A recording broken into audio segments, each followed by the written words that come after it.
दोस्तों नमस्कार, आप सभी का स्वागत है। जैसे कि नया साल स्टार्ट होने वाला है और ये 2022 आपका जा रहा है। और 2023 में जैसे हम एज ए एस्पायरेंट स्टूडेंट की बात करें तो कहीं ना कहीं हमारे मन में रहता है कि वैकेंसी वैसे काफ़ी आई और भी वैकेंसी आनी चाहिए, जैसे जो बच्चे तैयारी कर रहे हैं कि यार। और कुछ कन्फ्यूजन ये था सीईटी को लेकर, इसको कन्फ्यूजन था, तो अब सीईटी नहीं होगा क्यों, इस बात का कैसे पता चल रहा है? क्योंकि एसएससी का जो कैलेंडर है 2023 का वो आ चुका है। जैसे कि आप मेरे पीछे देख रहे हैं एसएससी 2023 का कैलेंडर आ चुका है, तो इस बात का मतलब ये हो गया कि अब बैंकिंग की जो एस्पायरेंट है वो भी अपनी कमर कस ले, उनका भी कैलेंडर जैसे कि जनवरी में आता है कैलेंडर आएगा और वैकेंसी बैक टू बैक आएंगी।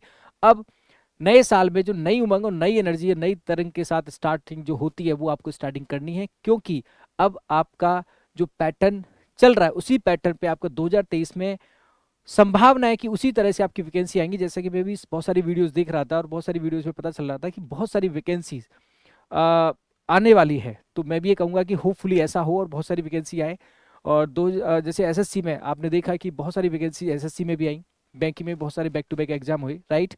2023 का कैलेंडर एसएससी का आने का मतलब क्या, पूरा पैटर्न मतलब बैक टू बैक सारा चीज इसमें डिफाइन कर दिया, सीएचएसएल, एमटीएस, सीजीएल, राइट, कि कब नोटिफिकेशन आएगा, कब एग्जाम होगा। तो इसलिए अब सीईटी का तो ऑप्शन नहीं रहा, क्योंकि एसएससी का कैलेंडर आ ही चुका है, तो बैंकिंग का कैलेंडर भी आना है। और बैंकिंग जो एस्पायरेंट है अब कमर कस लें कि उनका भी कैलेंडर आना है, तो कैलेंडर आने से पहले कैलेंडर का इंतजार क्या करना, नोटिफिकेशन का इंतजार करना। अब बस ये है कि अपनी तैयारी, जिसकी तैयारी बेस्ट होगी वही सारे एग्जाम निकालेगा। तो नए साल में नई उमंग और नई तरंग के साथ अपनी तैयारी स्टार्ट करें, और कन्फ्यूजन जो दिमाग का है उसको खत्म करते हुए अपना एक शेड्यूल बनाएं। बेहतर तरीके से पढ़ना बहुत जरूरी है। इधर यूट्यूब पे या इधर कहीं जो भी आपका टाइम वेस्ट हो जाता है उसको हटाकर अब आपको ये डिसाइड करना है कि मैं एक्चुअली वो किस तरह से पढूं जिससे कि मैं सिलेक्शन के पास पहुंच जाऊं, ये आपको डिसाइड करना है।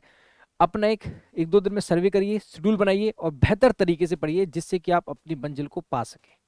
ठीक है, ऐसा पढ़िए। कभी कभी क्या होता है, हम प्रॉपर तरीके से चीजें नहीं समझ पाते और हमारा टाइम वेस्ट हो जाता है। तो आपको टाइम वेस्ट नहीं करना है, सारी चीज डिसाइड करनी है कि मेरे को इस तरह से पढ़ना है, ये कंटेंट होना चाहिए, ये बुक होनी चाहिए, है ना।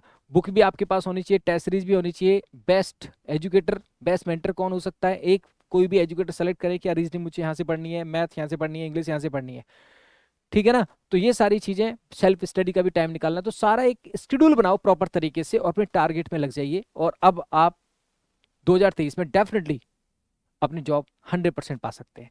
तो जो पहली बार इस चैनल को देख रहे हैं, राधे सर रीजनिंग को, वो सब्सक्राइब करें। डिस्क्रिप्शन में टेलीग्राम का लिंक है, आप उस टेलीग्राम पे जुड़ सकते हैं जिससे कि आपको अपडेट मिलता रहे।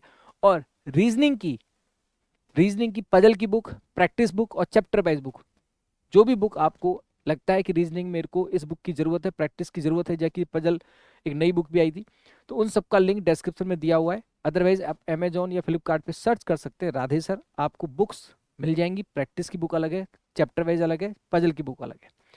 अपनी कमान, कहते ना कि आपको अपनी कमर कसनी है और बेहतर तरीके से स्टडी मटेरियल भी होना चाहिए और प्रैक्टिस भी करनी है।